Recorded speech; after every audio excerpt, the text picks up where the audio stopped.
देवशयनी एकादशी को आषाढ़ी एकादशी, पद्मा एकादशी और हर्षयनी एकादशी के नाम से भी जाना जाता है। इस बार देवशयनी एकादशी का व्रत 6 जुलाई 2025 रविवार को रखा जाएगा। हिंदू पंचांग के अनुसार आषाढ़ मास के शुक्ल पक्ष की एकादशी तिथि को हर साल देवशयनी एकादशी मनाई जाती है।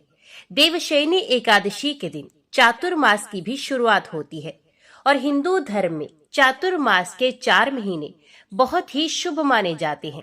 मान्यताओं के अनुसार इस दिन से भगवान विष्णु क्षीर सागर में 4 महीने के लिए योग निद्रा में चले जाते हैं और इसके बाद भगवान विष्णु योग निद्रा से सीधा प्रबोधिनी यानी देव उठनी एकादशी पर ही जागते हैं। साथ ही इस दिन से सभी मांगलिक और शुभ कार्यों पर भी रोक लगा दी जाती है।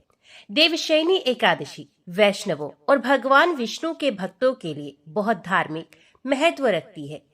यह प्रसिद्ध जगन्नाथ रथ यात्रा के ठीक बाद मनाई जाती है और चातुर्मास की शुरुआत होती है। चातुर्मास आध्यात्मिक चिंतन, भक्ति और ध्यान लगाने का समय माना जाता है।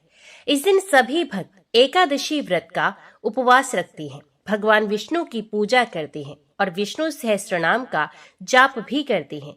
ये दिन भगवान विष्णु की योग निद्रा के दौरान उनके संरक्षण, अपने मन और आत्मा को समर्पित करने का प्रतीक है।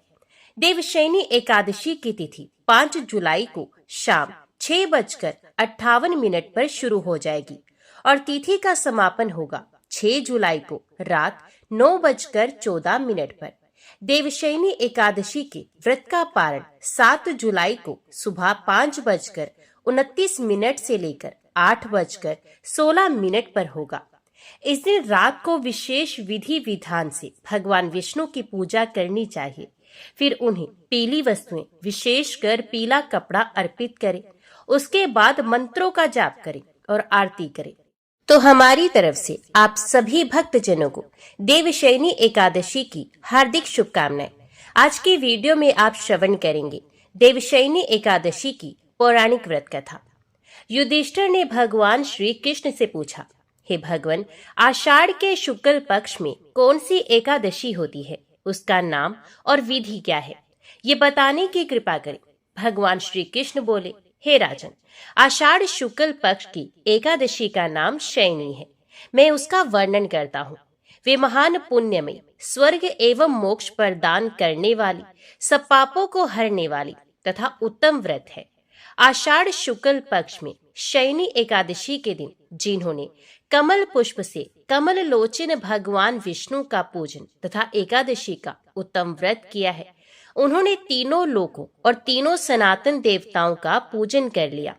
हर्षयनी एकादशी के दिन मेरा एक स्वरूप राजा बलि के यहाँ रहता है और दूसरा क्षीर सागर में शेष नाग की शैया पर तब तक शयन करता है जब तक आगामी कार्तिक की एकादशी नहीं आ जाती। अतः आषाढ़ शुक्ला एकादशी से लेकर कार्तिक शुक्ला एकादशी तक मनुष्यों को भली भांति धर्म का आचरण करना चाहिए। जो मनुष्य इस व्रत का अनुष्ठान करता है वे परम गति को प्राप्त होता है। इस कारण यत्न पूर्वक इस एकादशी का व्रत करना ही चाहिए। एकादशी की रात में जागरण करके शंख, चक्र और गदा धारण करने वाले भगवान श्री विष्णु की भक्ति पूर्वक पूजा करनी चाहिए।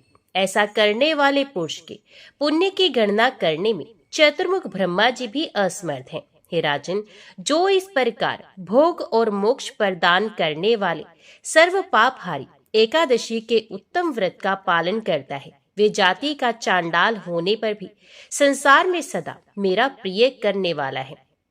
जो मनुष्य दीपदान, पलाश के पत्ते पर भोजन और व्रत करते हुए चौमासा व्यतीत करते हैं, वे मेरे प्रिय हैं। चौमासे में भगवान विष्णु सोए रहते हैं, इसलिए मनुष्य को भूमि पर शयन करना चाहिए। सावन में साग, भादों में दही, कवार में दूध और कार्तिक में दाल का त्याग कर देना चाहिए। अथवा जो चौमासे में ब्रह्मचर्य का पालन करता है वे परम गति को प्राप्त होता है। राजन, एकादशी के व्रत से ही मनुष्य सब पापों से मुक्त हो जाता है। अतः सदा इसका व्रत करना चाहिए, कभी भूलना नहीं चाहिए। शयनी और बोधिनी के बीच में जो कृष्ण पक्ष की एकादशियां होती हैं, गृहस्थ के लिए वे ही व्रत रखने योग्य हैं। अन्य मासों की कृष्ण पक्ष एकादशी गृहस्थ के रखने योग्य नहीं होती। शुक्ल पक्ष की एकादशी सभी को करनी चाहिए।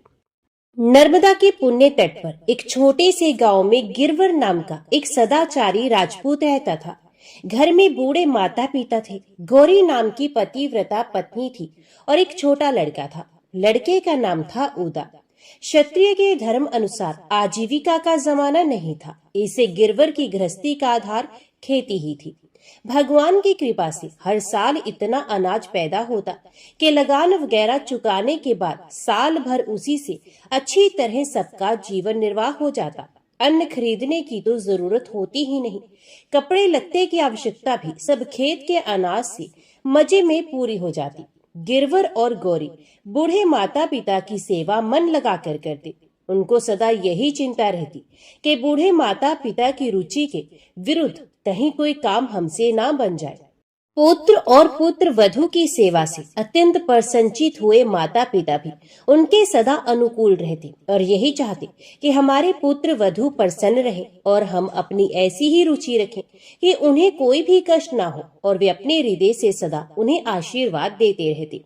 गौरी सास ससुर की सेवा तो करती ही, पति की सेवा में भी जरा त्रुटि नहीं करती। उसका जीवन ही सेवामय था, उसे सेवा का चाव था। वे यही सोचा करती थी कि मुझसे सास ससुर और पति की रुचि के अनुसार सेवा बनती ही नहीं। सास ससुर और पति का भी गौरी पर बड़ा ही स्नेह और प्रेम था। वे भी सदा उसे सुखी ही देखना चाहते थे। छोटा लड़का उदा भी माता पिता का सदा आज्ञाकारी रहता था। सबसे बड़ी बात तो ये थी कि घर में सभी श्री भगवान के भक्त थे। सब मिलकर रोज भगवान की पूजा करते और भगवान के सामने कीर्तन करते।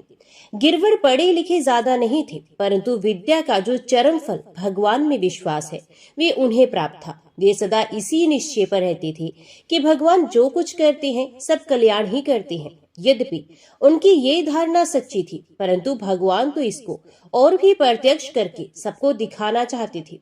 गांव के लोगों में जब गिरवर ऐसा कहते कि भगवान जो कुछ करते हैं सब कल्याण ही करते हैं, तब उनमें से कोई कोई सामने नहीं तो पीछे से ये कहता कि घर में सारे सुख हैं, खाने को अन्न है, अनुकूल स्त्री है, पुत्र है, माँ बाप है, तब ऐसा कहने में क्या लगता है।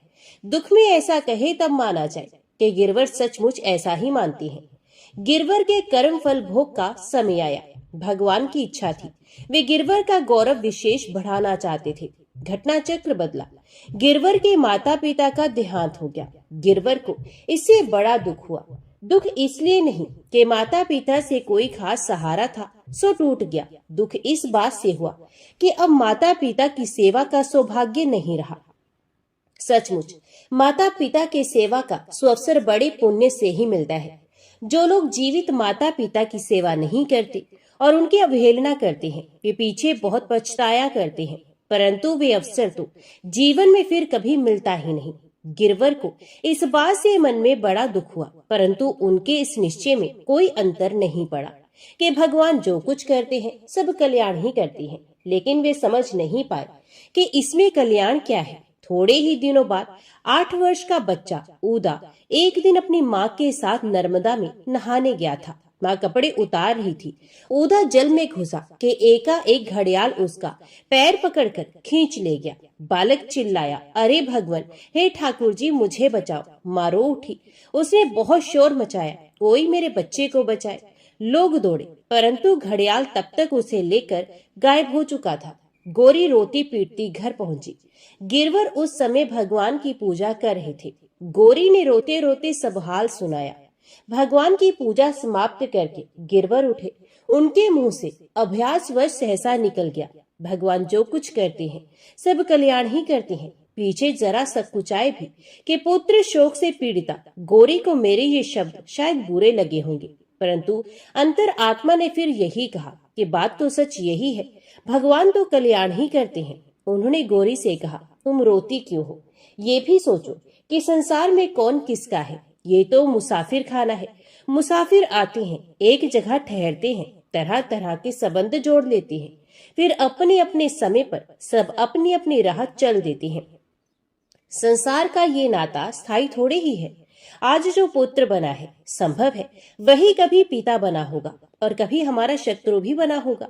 सब जीव अपने अपने कर्म फल भोग के लिए नाना योनियों में जन्म लेते हैं और उस जन्म का भोग समाप्त होने पर चले भी जाते हैं। इसमें शोक की कौन सी बात है? याद करो, उस दिन जो महात्मा आए थे, उन्होंने क्या कहा था? उन्होंने कहा था, ये घर भगवान का बगीचा है और तुम लोग इसकी सेवा और संभाल करने वाले माली हो। घर में जो कुछ भी है सब भगवान का ही है, अपना कभी ना समझना। फिर तुम रो क्यों रही हो? क्या उदा तुम्हारा था? वे तो भगवान की चीज थी। माली बगीचे में सुंदर आम का पेड़ लगाता है, उसे पालता पोसता है, बड़ा करता है, खूब सेवा करता है। समय आने पर उसमें आम भी लगते हैं। आमों में एक बहुत ही सुंदर और मधुर आम है। माली उस समय यही तो चाहता है कि सबसे बढ़िया आम बगीचे के स्वामी को मैं अपने हाथों से देकर आऊं। यो तो सभी आम मालिक के हैं, परंतु इसको तो मैं स्वयं देकर आऊंगा। मालिक प्रसन्न होंगे ये जानकर कि माली ने कितनी मेहनत से और लगन से इतने बढ़िया आम का पेड़ लगाया और उसका बढ़िया से बढ़िया फल मुझे लाकर अर्पण कर दिया। प्यारी, उदा तो मालिक के बगीचे का सबसे बढ़िया फल था। वे तो मालिक के अर्पण करने के ही योग्य था। उसे यदि मालिक ने मांगकर ले लिया तो इसमें तुम्हें दुख क्यों होना चाहिए? तुमने उसे इसलिए तो पाला पोसा था। मालिक की चीज मालिक के अर्पण हो गई, तुम इसमें विषाद क्यों करती हो? ये तो तुम जानती ही हो, आत्मा कभी मरता नहीं, वे तो अजर अमर है। शरीर प्रकृति से उत्पन्न 5 भूतों से बना होता है। 5 भूत कहीं नष्ट हुए ही नहीं है। उनका जो एक पुतला बना था वे टूट गया। आकाश, वायु, अग्नि, जल, पृथ्वी अपने अपने स्वरूप में मिल गए। फिर नष्ट क्या हुआ? वस्तु तो नष्ट हुई नहीं, यहाँ नहीं तो कहीं और है। अरे, एक माली की कई जगह दुकानें होती हैं। यदि मालिक एक जगह की रुपए दूसरी जगह की दुकान में भिजवा दे तो पहली जगह का मैनेजर इसे शोक क्यों करे? उसे तो मालिक की सेवा करनी है। रुपए कहीं नष्ट तो हुए ही नहीं, वे तो मालिक की दुकान में ही रहे, यहाँ नहीं वहां सही। तुम सोचो, उदा की आत्मा कहीं नष्ट तो नहीं हो गई, वे कहीं ना कहीं भगवान के राज्य में ही होगी और निश्चय ही होगी, भगवान की देख रेख में। फिर तुम उदास क्यों होती हो? एक और बात है, उदा तो भगवान का भक्त था, वे रोज कीर्तन करता था। तुम कहती हो घड़ियाल के द्वारा पकड़े जाने पर भी उसने यही कहकर पुकार मचाई कि हे भगवान, हे ठाकुर जी, मुझे बचाओ। जिसने अपने जीवन में सरल भाव से भगवान के नाम का कीर्तन किया और मरते समय जिसने भगवान को पुकारा, वे तो भगवान के परम धाम में ही गया होगा।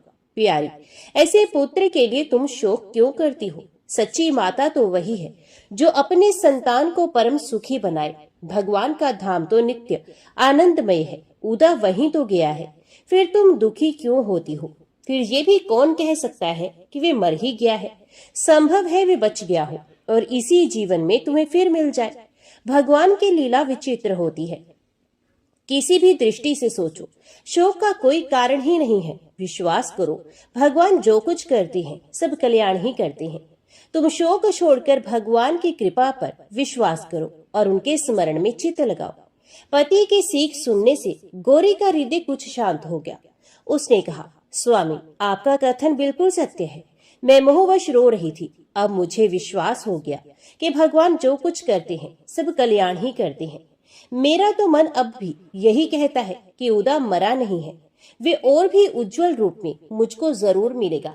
मिले या ना मिले, हमें क्यों उसके मिलने की चाह हो और क्यों ना मिलने का दुख हो। भगवान जैसा चाहेंगे वही होगा और उसी में मंगल होगा। मिलेगा तो भगवान की वस्तु है, हम उसकी सेवा करेंगे, नहीं तो भगवान जो दूसरी सेवा सौंपेंगे वही करेंगे। अपना काम तो सेवा करना है। जो मालिक की सेवा से जी चुराता है वे नमक हराम है और जो मालिक की संपत्ति को अपनी समझता है वे बेईमान है। हम लोगों को तो सावधान और ईमानदारी के साथ स्वामी की सेवा करनी है। हमारी आसक्ति सेवा में होनी चाहिए, फिर चाहे सेवा का प्रकार और क्षेत्र कैसा भी क्यों ना हो। प्रकार और क्षेत्र का चुनाव स्वामी ही करे, हमें तो बस सेवा के लिए शक्ति और सुअवसर मिलता रहे। गिरवर ने गंभीरता से ऐसा कहा। धन्य है स्वामी आपकी निष्ठा को। इतना कहकर गौरी चुप हो गई। गिरवर घाट पर गए। उन्होंने अच्छी तरह पता लगाया, परंतु कहीं उदा की लाश भी नहीं मिली। तब सबने कहा कि घड़ियाल ऊदा को खा गया है, अब भाई शोक छोड़कर भगवान को भजो। गिरवर ने मन ही मन कहा, भगवान सब कल्याण ही करते हैं। गिरवर घर लौट आए। अब उन्हें ख्याल आया कि पिताजी और माताजी आज जीवित होते तो उन्हें बड़ा कष्ट होता, क्योंकि उदा उन्हें बड़ा ही प्यारा था। भगवान ने उन्हें पहले से ही अपने धाम में बुलाकर बड़ा कल्याण किया। ये बात अब समझ में आई। बूढ़े माता पिता की मृत्यु पहले ही हो चुकी थी। पुत्र भी घड़ियाल के मुख में चला गया। अब तो गिरवर और गौरी के सेवा के पात्र एकमात्र श्री भगवान ही रह गए थे। गिरवर ने अपना खेत अद्धी में दूसरों को ही दे दिया और वे अपना सारा समय भजन में बिताने लगे। आधी पांति में भी खेत से हर साल काफी अनाज मिल जाता और उससे गिरवर गौरी का काम मजे में चल जाता। ऊपर का खर्च तो कोई रह ही नहीं गया था। न लड़के के विवाह शादी की चिंता थी, केवल 2 प्राणियों के खाने भर को अन्न की जरूरत तो थी। हाँ, श्री ठाकुर जी की सेवा में जरूर कुछ खर्च लगता था, परंतु वे भी खेती के आधे अनाज से अनायास ही चल जाता था। गिरवर सुबह शाम दोनों समय एक एक पहर एकांत में बैठकर भगवान का ध्यान करते, दिन में पुराण सुनते और निरंतर विष्णु सहस्त्रनाम का पाठ करते रहते। सहस्त्रनाम उन्हें कंठस्थ था और गौरी तो सुबह से रात तक श्री विष्णु भगवान की सेवा में लगी रहती थी। अब उसका सारा स्नेह प्राय सब जगह से सिमटकर एकमात्र श्री भगवान में ही लग गया था। घर में कोई विशेष काम नहीं रहा था। दोनों पति पत्नी एक समय भोजन करते, इससे दोनों को भजन के लिए खूब समय मिलता था। इस प्रकार कई वर्ष व्यतीत हो गए। उनमें भजन का प्रेम तथा उसी के साथ आनंद और शांति भी उत्तरों उत्तर बढ़ने लगी। एक दिन गिरवर ने गौरी से कहा, देखो अब तो तुम्हें अनुभव हो गया ना कि भगवान जो कुछ करते हैं सब कल्याण ही करते हैं। उदा होता तो क्या हम लोग अपनी सारी ममता को उससे हटाकर कभी भगवान के भजन में इस प्रकार लग सकते? उदा को हमसे हटाकर भगवान ने हम पर बड़ी कृपा की है, जो हमें 8 पहर अपनी चाकरी में ही लगा लिया है। गौरी ने कहा, बात तो ऐसी ही है, सचमुच भगवान ने बड़ी कृपा की, परंतु मुझे बीच बीच में उदा याद आ ही जाता है। गिरवर बोले, माता का हृदय ऐसा ही होता है, इसमें कोई नई बात नहीं, परंतु तुम समझदार हो। उदा की याद से अब कोई लाभ नहीं है। तुम्हें तो एकमात्र श्री ठाकुर जी में ही मन लगाना चाहिए। गौरी बोली, ठीक है, अब और भी चेष्टा करूंगी। भगवान की कृपा तो अपार है ही, फिर मेरा ये रहा सहा मोह क्यों न मिटेगा। यो साधना करते करते दोनों पति पत्नी के तन मन धन प्राय प्राण सभी भगवान में ही लग गए। उनके चित्त भगवान में लग गए, उनके प्राण भगवान के अर्पण हो गए। वे जब बोलते तब आपस में केवल भगवान के ही प्रेम भाव की चर्चा करते, भगवान का ही कीर्तन करते, भगवत भजन में ही संतुष्ट रहते और केवल श्री भगवान में ही प्रेम करते। घटना चक्र फिर बदला। लगभग 10 वर्ष बाद देश में भयानक अकाल पड़ा, पशु मर गए, सब लोग दाने दाने को तरसने लगे। गिरवर और गौरी को श्री ठाकुर जी की पूजा में भी कठिनाई हो गई। उन्होंने कुछ दिन तो घर में जो कुछ था उसे बेचकर काम चलाया, परंतु आखिर उन्हें घर से निकलना पड़ा। भगवान की श्री मूर्ति की पूजा का भार पुरोहित को सौंपकर और पूजा के खर्च के लिए पुरोहित जी को गौरी की सोने की नथ देकर श्री भगवान का पावन नाम लेते हुए दोनों स्त्री पुरुष गांव से चल पड़े। रात को दोनों एक पेड़ के नीचे लेटे। भगवान की लीला बड़ी विचित्र है, वे कब किस रूप में कृपा करते हैं कुछ कहा नहीं जाता। एक जहरीला सांप निकला और गौरी के पैर को डस गया। गौरी चौंक उठी, उसने जोर से पुकारा, भगवान तुमने बड़ी कृपा की, सांप के रूप में मुझे स्पर्श करने आए, मैं धन्य हो गई। गिरवर जाग उठे, देखा महाकाला विषधर सर्प चला जा रहा है। गौरी विष से छटपटा रही है, परंतु उसके मुख से हरे राम राम राम हरे हरे, हरे कृष्ण कृष्ण कृष्ण हरे हरे की ध्वनि निकल रही थी। गिरवर ने भी उसी ध्वनि के साथ अपनी ध्वनि मिला दी। विष चढ़ने के साथ ही गौरी की कीर्तन ध्वनि कुछ मंद पड़ने लगी। अंतिम श्वास तक गौरी के मुख से भगवान का नाम निकला, श्वास बंद हो गया। चांदनी रात में गिरवर ने देखा गौरी के मुख पर विलक्षण तेज छाया है, ये मानो मुस्कुरा रही है। गिरवर के मुख से निकला, भगवान जो कुछ करते हैं सब कल्याण ही करते हैं। रात भर गौरी के पास बैठे गिरवर भगवान का कीर्तन करते रहे। सवेरा हुआ। गिरवर की ये बात सुनी हुई थी कि सांप काटने से मरे हुए को जलाना नहीं चाहिए, इसलिए गिरवर ने गोरी की लाश को कंधे पर उठाकर भगवान का नाम लेते लेते नर्मदा जी में बहा दिया। लाश बह चली। गिरवर की दोनों आंखों से जाने क्यों 2 मोती टपक पड़े। गिरवर ने अपने को संभाला। जब लाश का दिखना बंद हो गया तब गिरवर आगे बढ़े। अब उनका मन वैराग्य से छलक उठा। भगवान के लिए छटपटी लग गई। कुछ दिन यूं ही बीते। भगवत दर्शन की उत्कंठा बढ़ती गई। एक दिन जब बहुत ही व्याकुलता हुई तब वे एक पेड़ के नीचे बैठ गए और बड़ी करुणा से भगवान को पुकारने लगे। उन्होंने कहा, हे मेरे परमात्मा, अब तो मुझसे एक क्षण भी तुम्हारे बिना नहीं रहा जाता। मैं नीच हूँ, अधम हूँ, जो कुछ भी हूँ तुम्हारा हूँ। मुझे दर्शन देकर अपने धाम में ले चलो। मैं देखता हूँ तुम्हारे बिना सारा जगत मुझको शून्य ही दिखाई देता है। तुम्हारी आहट सुनता हूँ, जिधर कान जाते हैं उधर ही तुम्हारे आने की आवाज सुनाई पड़ती है, परंतु तुम दिखाई नहीं देते। मैंने बहुत काल तक तुम्हारा बिछोह सहा, अब प्रभु नहीं सह सकता।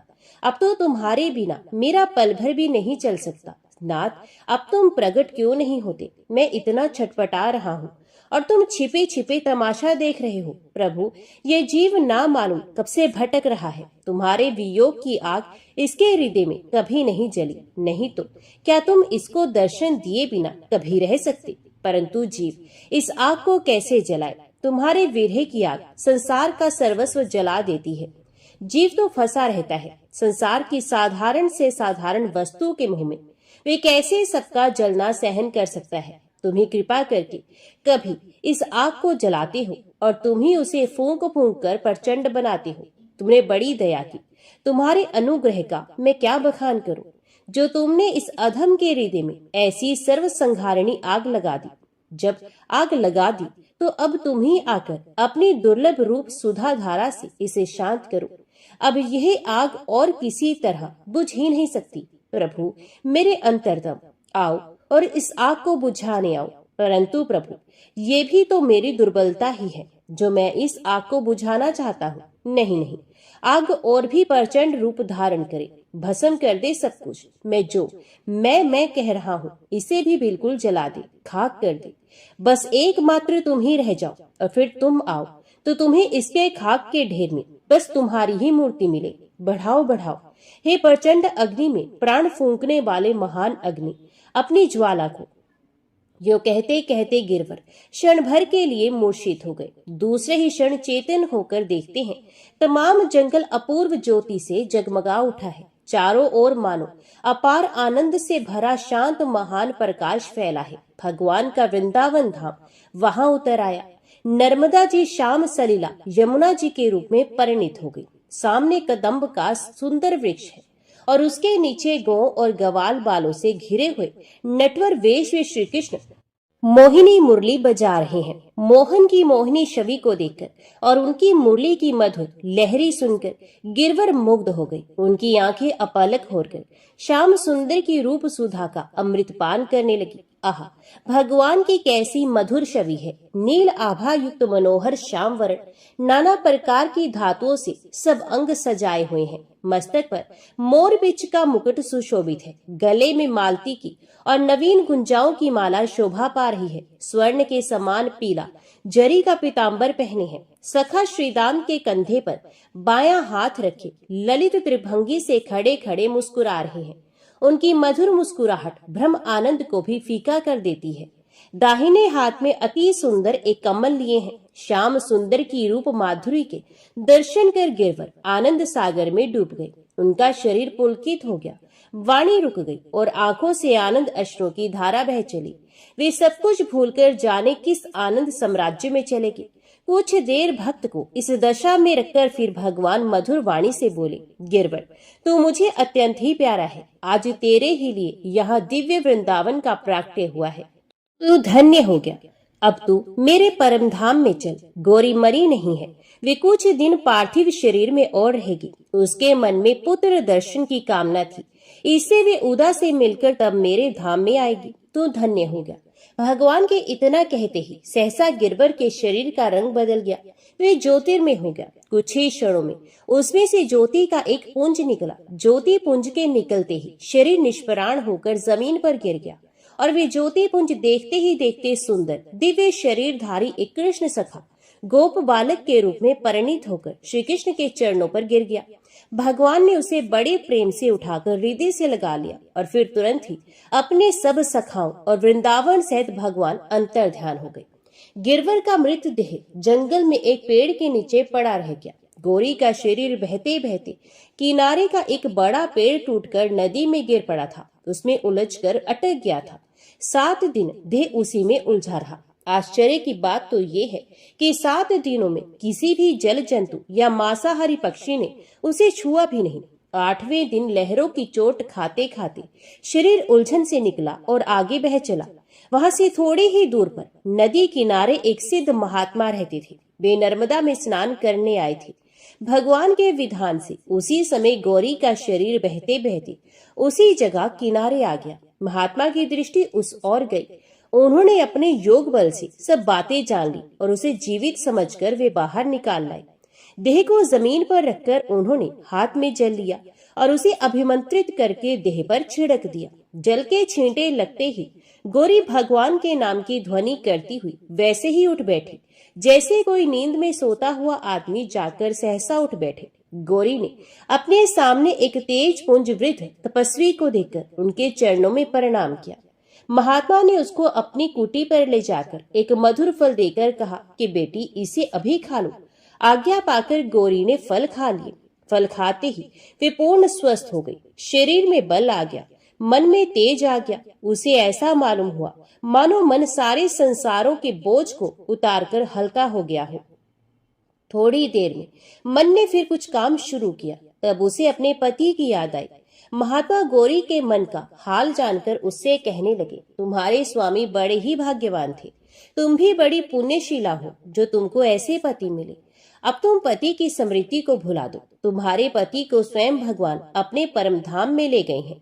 इतना कहकर महात्मा ने दिव्य दृष्टि से सारी घटना जानकर गिरवर को जिस प्रकार भगवान श्री कृष्ण के दर्शन हुए और वे दिव्य देह धारण कर भगवान के साथ परम धाम को गए थे, वे सारा वृतांत सुना दिया।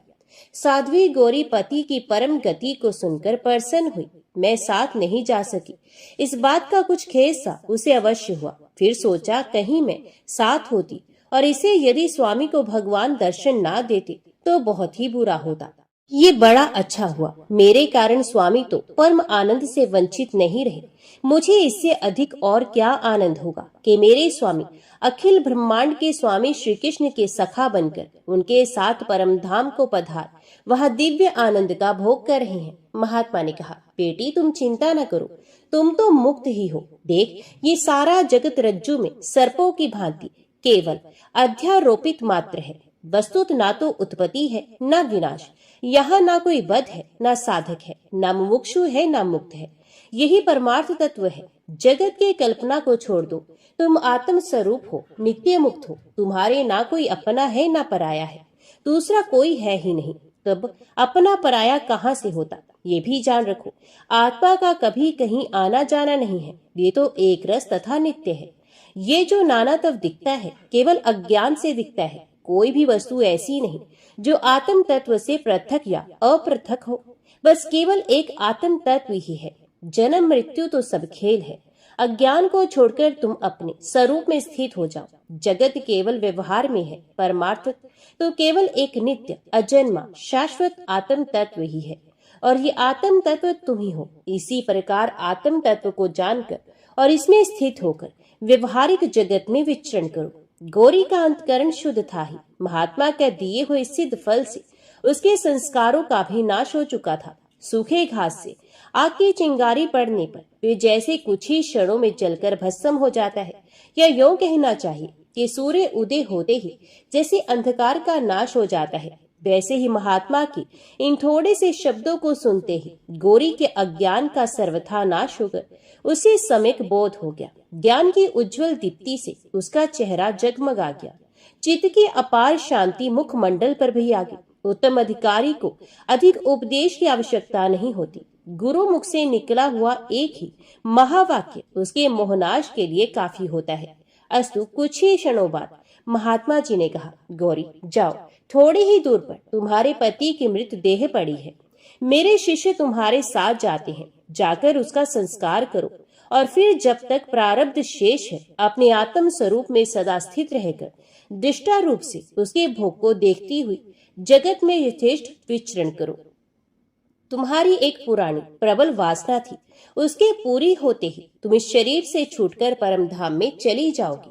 मंत्र मुग्ध की तरह महात्मा के प्रत्येक वाक्य को स्वाभाविक ही स्वीकार कर गौरी वहां से चली गई। ना जाने कहां से आकर 4 ब्रह्मचारी उसके पीछे हो लिए। कुछ ही देर में गौरी एक स्थान में पहुंची जहां बड़ी सुंदर सुगंध फैली हुई थी। उसने देखा एक दिव्य वसना देवी वृक्ष के नीचे बैठी है।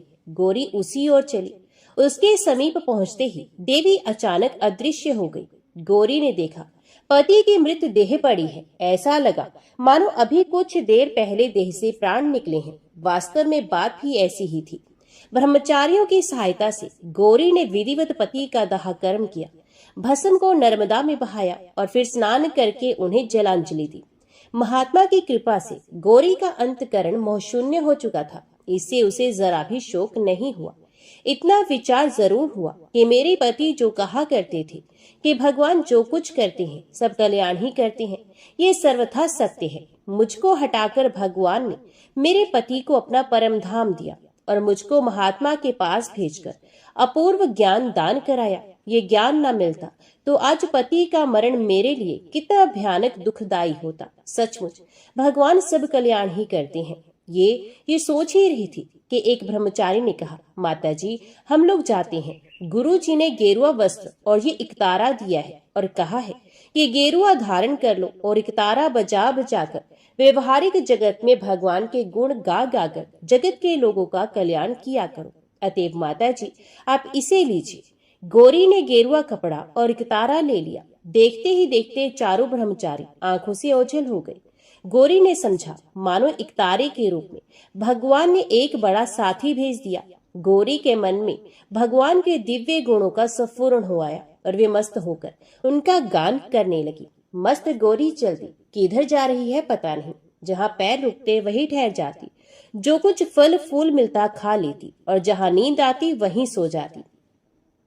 भगवान का स्मरण तो नित्य रहता ही है। जागृत अवस्था में इकतारे के साथ गुणगान और कीर्तन भी इकतार चलता। पता नहीं कितने दिन बीते, आखिर वे एक नगर में पहुंची। नगर बहुत ही सजा हुआ था। चारों ओर मंगलाचार हो रहे थे। सब लोग आनंद मगन थे। गौरी अपने आनंद में मस्त थी। वे किसी दूसरे ही राज्य में थी। उस पर नगर के आनंद का कोई प्रभाव नहीं पड़ा। लोगों की दृष्टि में वे पगली थी। वृद्ध राजा के इकलौते पुत्र उदयराज का कल ही राज्य अभिषेक हुआ था। सुयोग्य कुमार को राज्यभार सौंपकर राजा चतुराश्रम में प्रवेश कर वन को चले गए थे। नगर में राज्य अभिषेक का उत्सव है। आज नए राजा का प्रथम दरबार है। नगर के खास खास लोग दरबार में उपस्थित होने जा रहे हैं। सारी प्रजा में आनंद छाया है। नगर के और गांव से आए हुए लोग इधर उधर नगर की सजावट देखते फिरते हैं। चारों ओर भीड़ लगी है। पगली सन्यासिनी भी अपनी राग अलापती जिधर मुंह जाता है उधर चली जा रही है। चलते चलते वे महल के द्वार पर पहुंच गई और ना जाने क्यों वे वहीं खड़ी होकर बड़े ही मधुर स्वर में भगवान के गुणगान गाने लगी। उसके भजनों ने लोगों को आकर्षित कर लिया। वहां भीड़ इकट्ठी हो गई। भजन की सुमधुर ध्वनि महल में पहुंची। सुरीली आवाज सुनकर राजमहल की स्त्रियां अटारियों पर चढ़कर भजन सुनने लगी। सन्यासिनी का परिचय जानने की लालसा सभी के मन में जाग गई। राजकुमार दरबार में जाने की तैयारी कर रहे थे। एक सेवक ने जाकर उनसे कहा, महाराज महल के सदर दरवाजे पर एक तेज पुंज में सन्यासिनी खड़ी ऐसे सुंदर भजन गा रही है कि उन्होंने सबके मन को अपनी ओर खींच लिया है। सन्यासिनी का नाम सुनते ही राजकुमार को किसी पूर्व स्मृति ने चौंका दिया और वे जिस हालत में थे उसी हालत में महल के दरवाजे की ओर दौड़ पड़े और वहां पहुंचकर सन्यासिनी की ओर भक्तिपूर्ण दृष्टि से देखा। देखते ही उनकी आंखों से आंसू बहने लगे और वे उनके चरणों में लिपट गए। राजकुमार के अचानक आकर इस प्रकार चरणों में लिपटते समय गौरी सहम गई, कुछ पीछे हटी, परंतु दूसरे ही क्षण उसकी स्मृति जाग उठी। उसने बरबस उठाकर राजकुमार के मुख की ओर बड़ी ही सतृष्ण दृष्टि से देखा। उसकी आंखों में प्रेम अश्रु भर आए। राजकुमार को उसने हृदय से लगा लिया और बोली, मैं क्या ये स्वप्न देख रही हूँ? क्या मेरा उदा ही मेरी छाती से लिपटा है? राजकुमार ने रोते रोते कहा, माँ, मैं तेरा उदा ही हूँ। तेरा उदा बड़ा ही बड़भागी है जो आज उसको इस अवस्था में माँ की चरण रज प्राप्त हुई। आम रास्ते पर राजकुमार और सन्यासिनी की इन चेष्टाओं को देखकर और उनकी बातें सुनकर राज्य कर्मचारी और राज्य के लोग सब चकित रह गए। राजकुमार सन्यासिनी को महल में ले गए और उन्हें ऊंचे आसन पर बैठाया। रानी से कहा, सास के चरण वंदन करो। मैं मात्रहीन आज माँ की गोद पाकर कृतार्थ हो गया और तुम भी सास की सेवा का सौभाग्य पाकर धन्य हो जाओ। राजकुमार गौरी के चरणों में बैठ गया। गौरी की विचित्र दशा है। महात्मा के उपदेश से एक ओर तो वे जगत को स्वप्न देख रही है और दूसरी ओर पुराने संस्कारशील रूप से आकर उसे पुत्र स्नेह में बांधना चाहते हैं। वे चुपचाप बैठी है। राजकुमार ने आज्ञा दी, दरबार संध्या को होगा। आज माता जी का शुभ आगमन हुआ है, इससे अभी सारा राज परिवार इनकी सेवा में रहेगा। दरबार स्थगित हो गया। राजकुमार ने माता जी से कहा, माँ, तुम बोलती क्यों नहीं? क्या मुझे भूल गई? मैं तो सचमुच ही भूल गया था। तुम्ही ने तो परसों रात को आकर मुझे सब बातें स्मरण कराई। तभी से मैं प्रतीक्षा में था कि कब तुम आती हो और कब मैं तुम्हारे चरणों का दर्शन कर कृतार्थ होता हूँ। अब गौरी की जुबान खुली। उसने कहा, मैं परसों कब आई थी तुझे स्मरण कराने, और तू मुझे कैसे भूल गया था? पहले तो ये बता, तेरे प्राण कैसे बचे और तू यहाँ कैसे आया? राजकुमार ने कहा, माँ, तुझे याद ही होगा कि मुझे घड़ियाल ने पकड़कर जल में खींच लिया था। उसके बाद घड़ियाल पानी के अंदर ही अंदर मुझे बहुत दूर ले गया। इतने में ना मालूम पानी के अंदर किस जानवर ने आकर घड़ियाल पर हमला किया कि वे घबरा गया। इसी बीच में मैं उसके मुंह से छूट गया। मुझे बहुत ही कम होश था।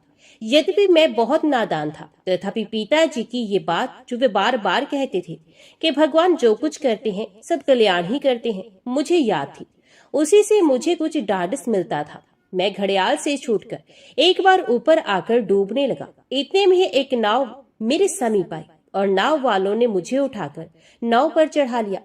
नाव पर आते ही मैं बेहोश हो गया। कई दिनों के बाद जब मुझे होश हुआ तो मैंने देखा कि मैं एक बड़े अच्छे महल में पलंग पर सोया हूँ। बहुत से सेवक मेरी सेवा में लगे हैं और एक तेजस्वी वृद्ध पुरुष मेरे सिरहाने की ओर बैठे मेरे मस्तक पर हाथ फेर रहे हैं। मेरी आंखें खुली देखकर वे बहुत ही प्रसन्न हुए और समीप ही बैठे हुए एक गौर वर्ण वृद्ध सन्यासी से बोले, महाराज, आपका वचन सत्य हो गया। आज ठीक 21वां दिन है। मैं धन्य हो गया। मुझ अपुत्र को पुत्र दान देकर आपने कृतार्थ किया। सन्यासी मुस्कुरा दिए। फिर सन्यासी ने मेरा हाथ अपने हाथ में लेकर कहा, बेटा बताओ, तुम किस जाति के हो? तुम्हारा नाम क्या है? तुम्हारे माता पिता और गांव का क्या नाम है? माँ, पता नहीं क्यों मेरी सारी स्मृति उस समय नष्ट हो गई थी। मुझे सिर्फ इतना याद था कि मैं क्षत्रिय हूँ और मेरा नाम उदा है। पहले कहाँ था, कैसे यहाँ पहुँचा, माँ बाप कौन थे, ये सब मैं बिल्कुल ही भूल गया था। मैंने कहा, महाराज, मुझे मालूम नहीं मेरे माता पिता कौन थे और मैं किस गाँव में जन्मा हूँ। मुझे इतना ही मालूम है कि मैं एक क्षत्रिय हूँ और मेरा नाम उदा है। मेरी बात सुनकर सन्यासी महाराज उक्त वृद्ध पुरुष की ओर देखकर हंसने लगे। वृद्ध पुरुष ने कहा, महाराज, आपका कहा कुछ भी अन्यथा नहीं हो सकता। मैं निहाल हो गया। मैं समझता हूँ राज्य अभिषेक के पहले दिन तक इसे पूर्व स्मृति नहीं होगी। ये बहुत अच्छा हुआ। सन्यासी महाराज मुझसे बोले, बेटा, तुम्हारा नाम आज से उदयराज हुआ। ये महाराज चंद्रसेन तुम्हारे पिता है। तुम्हारी माता महारानी कमला देवी स्वर्गवासिनी हो चुकी हैं। अब तुम ही इस राज्य के मालिक हो। महाराज की देख रेख में खूब विद्या अध्ययन करो और समय पर राज्य शासन का भार लेकर प्रजा को सुखी करो।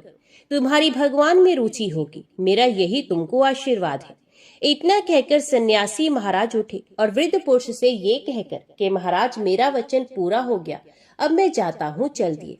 महाराज चंद्रसेन ने उनको साष्टांग प्रणाम किया और उनसे आशीर्वाद पाकर अपने को धन्य माना। बस तब से मैं यही सुखपूर्वक रहा। मेरी सेवा के लिए दास दासियां, देख रेख के लिए सरदार और पढ़ाई के लिए सुयोग्य गुरुओं की नियुक्ति हो गई। 2 साल हुए विजयनगर के महाराज की पुत्री से मेरा विवाह हुआ। ये तुम्हारी चरणों में बैठी है। कल मेरे राज्याभिषेक का और महाराज के संन्यास ग्रहण का मुहूर्त था, इसलिए परसों मैंने उपवास किया था। रात को जागरण था। रात के चौथे पहर मुझे झपकी सी आ गई। मैं देखता हूँ तुम इसी वेश में मेरे सामने खड़ी हो। मेरे ना पहचानने पर तुमने मुझे खींचकर अपनी गोद में ले लिया और पुरानी सब बातें सुनाई। बस तभी से मुझे तब सब स्मरण हो गया। तब तक मैं सब बातें, यहाँ तक के घड़ियाल से पकड़े जाने तक की बात भूल गया था। मैंने जाकर देखा तुम नहीं हो, परंतु स्वप्न की स्मृति ज्यों की त्यों बनी रही। तभी से मैं तुम्हारे दर्शन के लिए व्याकुल था। कल राज्याभिषेक का दिन था, परंतु मेरा मन तुम्हारी ओर लगा था। मुझे कुछ उदास देखकर महाराज ने मुझसे पूछा। मेरे स्वप्न का हाल सुनाने पर उन्होंने कहा, बेटा हो सकता है तुम्हारी माता जी ने ही तुम्हें दर्शन दिए हो। बात ये है, मैं संतानहीन था। महारानी का स्वर्गवास हो चुका था। पुण्य विवाह करने की मेरी इच्छा नहीं थी, क्योंकि मेरा मन पहले से ही कुछ विरक्त सा था। रानी के मरने पर और भी विरक्त हो गया। मैं राज्य छोड़कर संन्यास ग्रहण का विचार करने लगा। तब एक दिन अकस्मात मेरे पिताजी के गुरु महाराज, जो बड़े सिद्ध योगी थे, अचानक पधारे। उन्होंने कहा, चंद्रसेन, अभी तुम्हारे संन्यास का समय नहीं आया है। तुम्हारे कर्तव्य अभी पूरा नहीं हुआ है। चलो मेरे साथ वन में, वहाँ एक अनुष्ठान किया जाएगा। भगवान तुम्हें एक सुयोग्य पुत्र भेज देंगे। अपने पहले घर और माता पिता को राज्य अभिषेक के दिन तक भूला रहेगा, जिससे इस घर में इसकी ममता हो जाएगी। वे बालक आगे चलकर बड़ा ही बुद्धिमान, विद्वान, भगवत भक्त और सदाचारी होगा। उससे तुम्हारा कुल उज्जवल होगा और तुम्हारी सदगति होगी। उसे पाल पोसकर, सब तरह से योग्य बनाकर और राज्य भार सौंपकर तुम उसी दिन संन्यास ले लेना। महात्मा की बात सुनकर मैं उनके साथ वन में गया। वहां महात्मा ने अनुष्ठान किया। अनुष्ठान की समाप्ति के दिन हम लोग नर्मदा जी में नहाकर नाव पर सवार हुए थे और मछलियों को अन्न खिला रहे थे। इसी समय तुम डूबते दिखाई दिए और महात्मा के संकेत से तुम निकाल लिए गए। तुम जल से निकलते ही बेहोश हो गए थे। तुम्हारे पैरों में घाव थे। 21 दिन तक तुम बेहोश रहे। इतने में घाव का इलाज हो गया, घाव सूख गया और तुम होश में आ गए। आज तुम्हारे राज्याभिषेक का दिन है। तुम्हें पूर्व स्मृति कराने के लिए ही संभवत भगवान के विधान से तुम्हें सन्यासिनी के रूप में अपनी माता के दर्शन हुए हैं। तुम उदास ना हो, आनंद पूर्वक सब काम संपन्न करो। महाराज के वचनों से मुझे शांति मिली, परंतु मन तुम्हारी ओर लगा रहा। आज तुम्हारे दर्शन करके मैं कृतार्थ हो गया। माँ बताओ, तुम इस वेश में क्यों हो? पिताजी कहाँ है? तुम लोगों को बड़ा ही कष्ट हुआ होगा। मैं अभागा हूँ जो तुम्हारी सेवा से वंचित रहा। माँ मुझे गोद में ले लो। इतना कहकर राजकुमार माता की गोद में गिर गए। उनकी आंखों से आंसू की धारा बह चली। गौरी ज्ञान प्राप्त कर चुकी थी, परंतु आज उसके हृदय में भी स्नेह ने जोर मारा। बोध ने बांध तो नहीं टूटने दिया, परंतु आंखें छलछला आई। माता ने बिछड़े पूत को पाकर उसे हृदय से लगा लिया और अब तक की सारी कथा विस्तार पूर्वक कह सुनाई। पिता गिरवर का मरण सुनकर राजकुमार को बड़ा दुख हुआ, परंतु माता के समझाने पर उनका मन शांत हो गया। बात ही बात में संध्या होने को आई। वधू के बड़ा आग्रह करने पर माता जी ने उठकर स्नान भोजन आदि किया। संध्या को दरबार का काम हुआ। रात को फिर माता पुत्र में बातें होती रही। गौरी ने पुत्र को भगवत भक्ति का बड़ा ही सुंदर उपदेश देकर असली मातृ स्नेह का परिचय दिया। माता के उपदेश का राजकुमार पर बहुत ही प्रभाव पड़ा। गौरी ने कहा, बेटा तुम्हें देखने की मेरी वासना पूरी हो गई, अब मुझे जाने दो। परंतु उदयराज ने किसी प्रकार भी माता को जाने की अनुमति नहीं दी। अंत में ये निश्चय हुआ कि नगर के बाहर गौरी के लिए कुटिया बना दी जाए। बाहर कुटिया बनवा दी गई। गौरी उसी में रहने लगी। सेवा का समुचित प्रबंध हो गया। पुत्र उदयराज और पुत्र वधू रोज माता के दर्शन के लिए जाते और उनकी सेवा से अपने को कृतार्थ समझती। माता उन्हें सदा भगवत भक्ति का ही उपदेश करती। एक दिन माँ ने कहा, बेटा भगवान जो कुछ करते हैं सब कल्याण ही करते हैं। इस मंत्र को कभी ना भूलना और सदा प्रसन्न रहना। देखो हम लोगों का किस प्रकार भगवान ने कल्याण किया। गौरी ज्ञान संपन्न तो थी ही, धीरे धीरे उसका भगवत प्रेम भी पराकाष्ठा को पहुंच गया। भगवान ने कृपा करके प्रेम वश हो उसे अपने साक्षात दर्शन दिए। तब से गौरी प्रेम में बेसुध हो गई और दर्शन के तीसरे ही दिन भगवान के दर्शन करते करते ही शरीर त्याग कर भगवान के परम धाम में चली गई। पुत्र उदयराज अपनी पत्नी सहित भगवान का भजन करते हुए राज्य शासन करने लगे। अंत में भगवान की सच्ची भक्ति को पाकर वे भी कृतार्थ हो गए। तो बोलो भक्त और उनके भगवान की जय। अभी सुनिए विष्णु चालीसा का हिंदी अनुवाद। हे सृष्टि के संचालन करता भगवान विष्णु, अपने सेवक के मन को जानिए। आज आपका भक्त आपके बारे में इस विष्णु चालीसा के माध्यम से वर्णन कर रहा है, कृपया उसे ज्ञान दीजिए। भगवान विष्णु सभी कष्टों व दुखों का नाश करते हैं और सभी का उद्धार करते हैं। उन्हें हम सभी का नमन है। आपकी शक्ति संपूर्ण सृष्टि में सबसे शक्तिशाली है और आपका उत्कर्ष तीनों लोकों में व्याप्त हो रहा है। आपका रूप बहुत ही सुंदर, मन को मोह लेने वाला है और आपका स्वभाव एकदम सरल है। आप अपने रूप से सभी का मन मोह लेते हैं। आपने अपने तन पर पीले रंग के वस्त्र पहने हुए हैं और गले में वैजंती की माला सुशोभित है। आपने अपने हाथों में शंख, सुदर्शन चक्र, गदा पकड़े हुए हैं, जिन्हें देखकर असुरों में भय व्याप्त रहता है। आपके कारण ही इस सृष्टि में सत्य, धर्म इत्यादि की विजय रहती है और काम, क्रोध, मद, लोभ इत्यादि का नाश होता है। आप ही संतों, ऋषि मुनि, सज्जन मनुष्यों की रक्षा करते हो और उनके मन को आनंदित करते हो। तो वहीं दूसरी ओर आप ही असुर, दैत्य व राक्षसों का नाश करते हो। आप ही सुख प्रदान करने वाले हो और आप ही हम सभी के कष्टों को हरने वाले हो। आप ही हमारी कमियों को दूर करने वाले हो और आप ही हमें सद्पुरुष बनाने वाले हो। भगवान विष्णु के द्वारा ही अपने भक्तों के पापों को नष्ट कर उनका उद्धार किया जाता है और उनके कष्ट दूर कर उन्हें भव सागर पार करवाया जाता है। पृथ्वी पर धर्म की रक्षा के लिए भगवान विष्णु ने समय समय पर कई अवतार लिए हैं और अपने भक्तों का उद्धार किया है। त्रेता युग में पृथ्वी पर जब राक्षसों का अत्याचार अत्यधिक बढ़ गया और आपके भक्तों ने आपको पुकारा, तो आप श्री राम का रूप धारण कर पृथ्वी पर अवतरित हुए। श्री राम के रूप में आपने राक्षसों के राजा रावण का, उसके संपूर्ण कुल व राक्षस सेना के साथ नाश कर दिया और धरती का भार हल्का कर दिया। हिरण्याक्ष के द्वारा पृथ्वी को समुद्र में डुबो देने के कारण आपने वराह रूप धारण कर पृथ्वी की रक्षा की।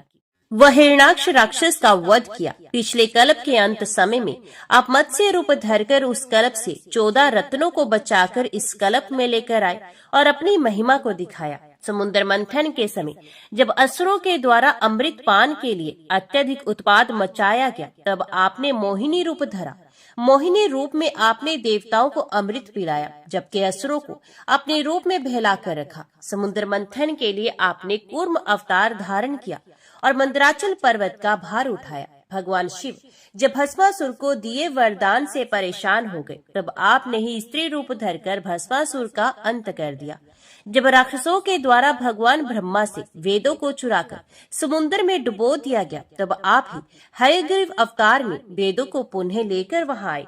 आपने स्त्री रूप में भस्मासुर को अपने साथ नृत्य करने के लिए तैयार किया और उसी के वरदान से उसे भस्म कर दिया। एक बार जलंधर राक्षस ने अत्यधिक आतंक मचा दिया और भगवान शिव के साथ भयंकर युद्ध किया। भगवान शिव ने जलंधर से भीषण युद्ध किया, लेकिन उसकी पत्नी वृंदा के तप के कारण उसे पराजित नहीं कर सकी और ये देखकर माता सती परेशान हो उठी।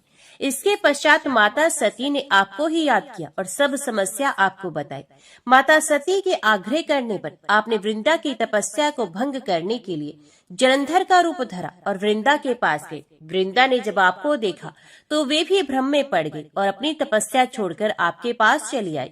माता वृंदा के स्पर्श से आपने अपनी गलती भी स्वीकार की और उन्हें सदैव अपने साथ माता तुलसी के रूप में पूजने का आशीर्वाद दिया। और दूसरी ओर भगवान शिव ने जलंधर का वध कर दिया। आप ही ने अपने भक्त प्रहलाद की रक्षा के लिए उसके पिता हिरण्यकशिपु का नरसिंह अवतार में वध कर दिया। आपने अपने अनेक गण, भक्त इत्यादि का उद्धार किया है और उन्हें भवसागर पार लगाया है। हे भगवान विष्णु, कृपा हमारे दुखों का भी अंत कर दीजिए और हम पर अपनी कृपा दृष्टि बनाइए। मैं प्रतिदिन ही आपके दर्शन करता हूँ। आप ही याचकों, निर्धनों, भक्तों के लिए शुभ फल देने वाले हैं। आपका सेवक आपके दर्शन करने से बहुत खुश है और वह आपसे अपने ऊपर कृपा रखने की याचना कर रहा है। मैं नादान हूँ हे प्रभु, और इतना तप यज्ञ के बारे में नहीं जानता। मैं केवल आपका ही स्मरण करता हूँ।